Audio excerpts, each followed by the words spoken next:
کوئٹہ میں نگراں وزیر اعلیٰ کی تقریب حلف برداری میں شرکت کرنے کے بعد نگراں وزیر داخلہ میں سرفراز بگٹی نے میڈیا سے گفتگو کرتے ہوئے کہا کہ ریاست پاکستان مظلوموں کے ساتھ کھڑی ہے۔ اگر کوئی بھی تنازع مذاکرات کے ذریعے حل ہو جاتا ہے تو اس سے اچھی کوئی بات نہیں۔ تو جڑاوالا میں واقعہ ہوا ہے، میں تو اس کی شدید الفاظ میں مذمت کرتا ہوں۔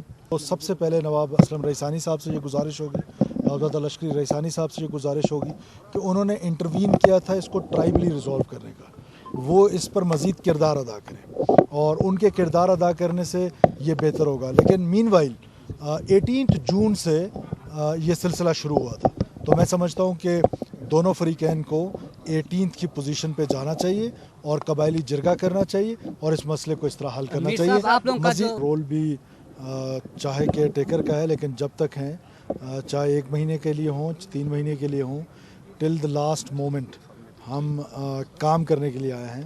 اور وائلنس جو ہے وہ چاہے پولیٹیکل وائلنس ہو، چاہے ملیٹنسی ہو، وائلنس کسی قسم کا بھی ہو، اس کے لیے ٹالرنس نہیں ہے، اس کے لیے زیرو ٹالرنس ہے۔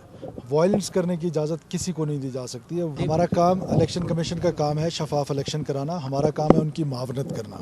ہم ہر قدم پہ ہر دن الیکشن کمیشن کی معاونت کریں گے اور جو الیکشن کمیشن ہمیں کہے گی ہم اس پر عمل کریں گے۔ ایسے گفتگو کے دوران صحافیوں کے سیاست میں موجود کارکن کی مختلف تنظیموں سے ملاقات کے بارے میں جواب دیتے ہوئے انہوں نے بتایا کہ مسلم لیگ نون کی قیادت سے ملاقات ہوئی تھی۔ ہم پہلے بھی اکٹھے کام کرتے رہے ہیں اور ملاقات میں کوئی حرج نہیں ہے۔ Watch news, Quetta, Balochistan.